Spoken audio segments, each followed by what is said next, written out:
This is my new retro review series in which I look back at old games, retro games. I mean, they don't feel that old to me, but I'm an old man now, and I guess that this counts as a retro game. So I'm going to talk about why I love this game, why Ratchet and Clank is a masterpiece. The original Ratchet and Clank, to me, is a masterpiece, one of my all-time favorite video games, and give you a Ratchet and Clank 2024 review, a Ratchet and Clank original 2024 review, not talking about that goddamn bastardized remaster, which was a complete goddamn disgusting parade of Ratchet's corpse. Stop, you're scaring me. You're scaring me. I said no. Stop being Ratchet. Okay, so here we are. This is now going to be the reach around part of the video. The nice old grabbing, the fondling. So here is Ratchet and Clank, the original game. I managed to get this limited edition Japanese version, and I will compare the Japanese edition to the Western version at the end of the video of the review as well. So make sure you watch until the end of the video because I will reveal some pretty cool secrets about the Japanese version compared to the Western version at the end of the Ratchet and Clank review. So I do hope you like this retro series. I try to make it look nice and cozy. So basically what I want to do is look at the back and then look at the manual, because we just don't get that in modern day gaming anymore. So I just thought it's kind of a nice cool thing to do. And especially as I'm in Japan, I live here most of the year, so I can get these kind of nice conditioned old retro games in like really good condition, which is nice and pretty rare. Insomniac, I love that old logo, it's super cool. It's just showing you, I can't actually read all of it, but it's pretty cool, comparing the box art. Like this has like a much more like a standout kind of modern look to it. I think it's very sleek. And on the back, you can see all the weapons, kind of like a weapon rack, which is quite different from the original PS2 release. So I think that's quite a cool detail. So now let's crack this bad boy open. All right, now, the first thing you'll notice is the manual is completely different compared to the original over in America and the UK and stuff like that. And the disc as well is pretty nice. Like I said, that's what I love about Japan. You can just find, old stuff, secondhand stuff in these shops like Hard Off and stuff like that. And you can get them in really good condition. As you can see, it's barely got any scratches. And actually, it plays really well. Back in the PS2 days, you would get like a little slot for your memory card. It's very vintage, I like it, because you couldn't actually store it on the console, you have to use a memory card. I really do love older games just because it was so nice when you would actually get, like a physical thing with them. Now you have to do these deluxe special pre-orders and stuff like that, and then the game might be complete trash anyway or broken. You just can't trust it. Back in the old days, back in my days, you would get games that were actually finished on release and actually polished. And yeah, they would actually come with physical stuff, little books and stuff like that, sometimes maps and all that kind of stuff, and you wouldn't have to pay extra. But that's just how digital media has kind of destroyed basically a lot of human interaction and just physical stuff in general. But here we are. Here's the operation manual. I love the background. Again, it's very different from the Western one, just showing the weapons. But yeah, the detail in this manual, in the Japanese version, is really cool. So basically, you can see the kind of introduction of Ratchet and Clank, which is pretty cool. Kind of the basic story, going through all the characters, the main villain, Captain Quirk, which is pretty cool. Nice, proper illustrations in full color as well, which is quite rare, even back then on the PS2, which is pretty cool. And then just like the instructions. Back then, you would actually get the manual to show all of the different moves that you would get, especially in like platforming games, like how he jumps, crouches, double jumps, does flips and swimming and stuff like that. Just, little gameplay features. And then like how you use the weapons, how you operate your wrench, all that kind of stuff. And then you can see some of the basic weapons on the side, which is really cool, like the flamethrower and the gloves, which have different uses, which I really like. I'll talk about that in my actual review section. And then like the decoy for electric claw gun. We got the rocket launcher. This one is badass because you can actually follow the missile. That's why Ratchet and Clank is still the GOAT in 2024. And that is why Ratchet and Clank is a masterpiece, which I'll discuss. Talking about how Clank changes forms and all that kind of stuff, swimming underwater. I mean, this game had it all, to be honest. And then, you know, just the illustrations, the physical illustrations of them, I think it's just so cool. Maybe I'm just a nerd about it, but I think, you know, this is what's missing in modern day gaming. Just like the tactile feel and like just the appreciation of the actual art design, the artistry that goes into games that you just don't really get to focus on much anymore. And especially back in the PS2 days, things were, you know, localized to the region. So the Japanese and the Western versions are completely different, and they both have different manuals and stuff like that. So I just think that's a really cool detail, and it's nice to have it in like good condition for the future. So now let's head over to the Ratchet and Clank retro review. Let's go. Mamma mia. How's it going? Now let's discuss Ratchet and Clank, okay? The goddamn OG. One of the best games ever made.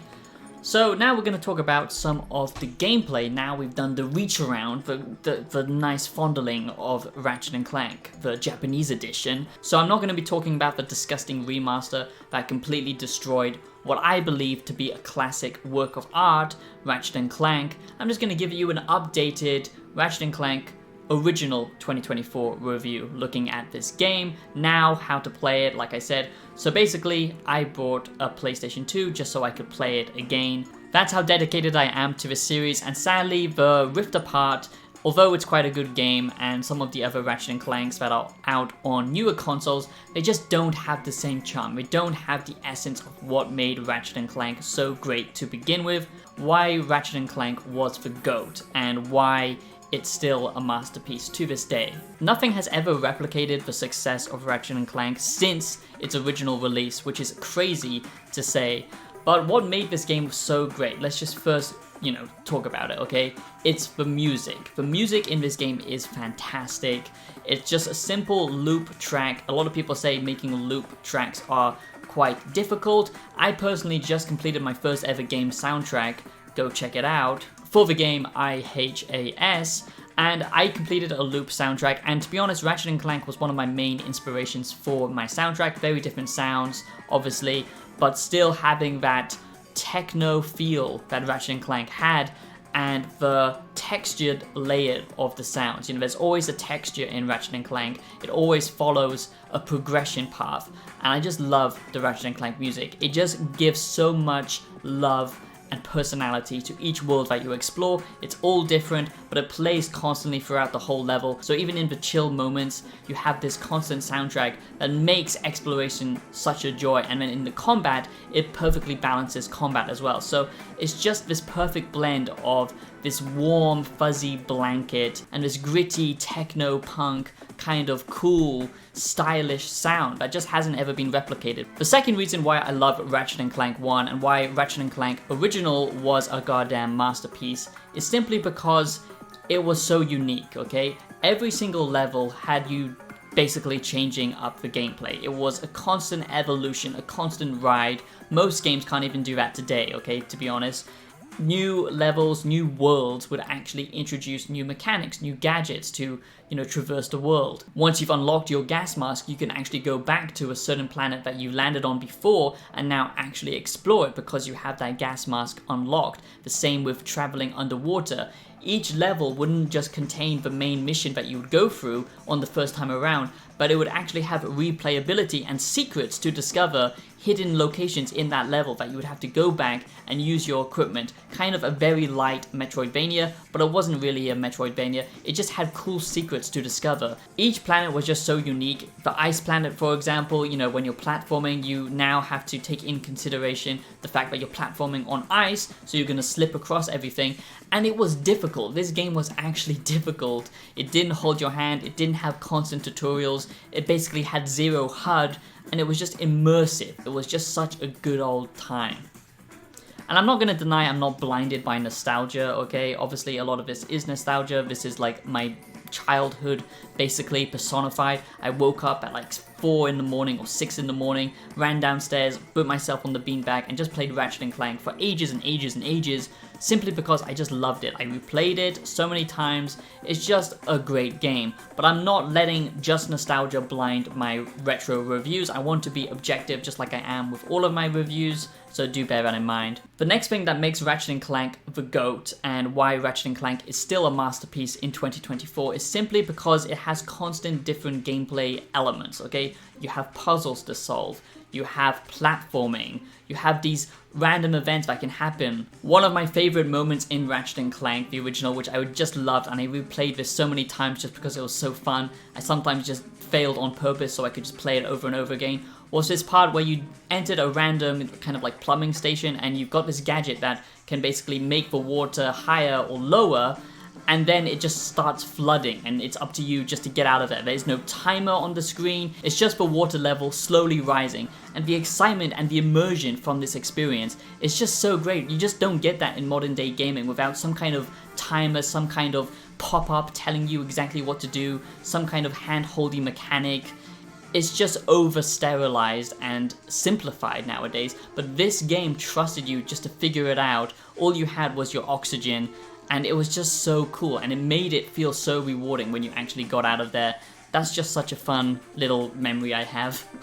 So random events like that would happen. Like I said, each level would introduce new gadgets, new weapons. The arsenal was so creative. That's what Ratchet and Clank was built around to begin with, was the arsenal. That's what it wanted to highlight in its marketing back then, because the weapons were so unique and funky. You could even shoot a goddamn missile and then follow that missile across the whole level if you wanted to. No loading screens, nothing like that. Ran flawlessly at 60 FPS. I mean, people have forgot just how good gaming used to be honest. Ratchet and Clank was just a master of that. It didn't have invisible walls you could actually fall off and fail. It was just so goddamn awesome, you know, the amount of variation in each level. And it didn't feel like levels, it felt like you were exploring different societies, different cultures, different worlds. And then the story on top of Ratchet and Clank, where you're going through this whole personal journey of self-actualization. Basically, Ratchet is a stubborn, self-centered douchebag to begin with, and Clank is like this, you know, and Clank is this annoying goody two-shoes that's been programmed wrong, basically.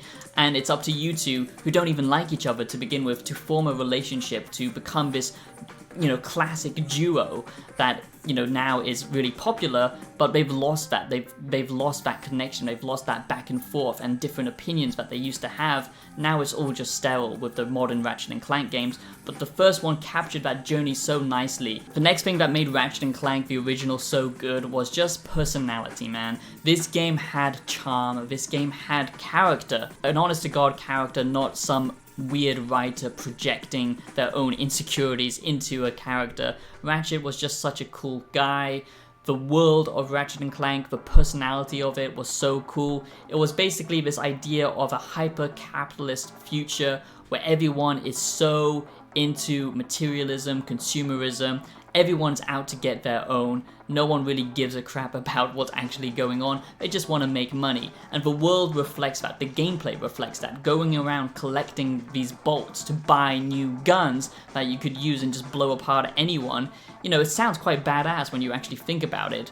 It had this retro style to its menus and UI as well, which ground the universe because it was a mechanical universe. Everything was clunky and, you know, this kind of futurism sci-fi where everything is just cluttered together, similar to Fallout in a way.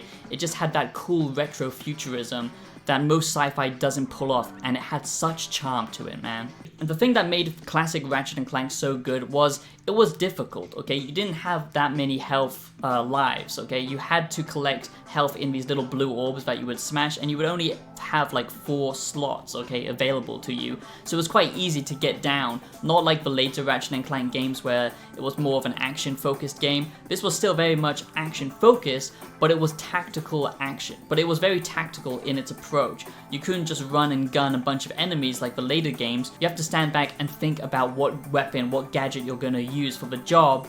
And, you know, it was just much more tactical. So many cool elements, just like even the idea of Clank turning into a goddamn helicopter, an attack helicopter, is hilarious. The writing, the characters, they all had charm to them, and although you don't meet that many NPCs, you would meet a few on each world, and each time you interacted with an NPC, a character, that would reflect what this whole society, this whole culture is about, you know, on each planet, and it just draws you into the universe even further. The loading screens are you literally traveling between different worlds, okay? Back then, that was crazy, and most games can't even do that today. You know, you think of Starfield and how unimmersive that loading sequence is, or the new Star Wars game.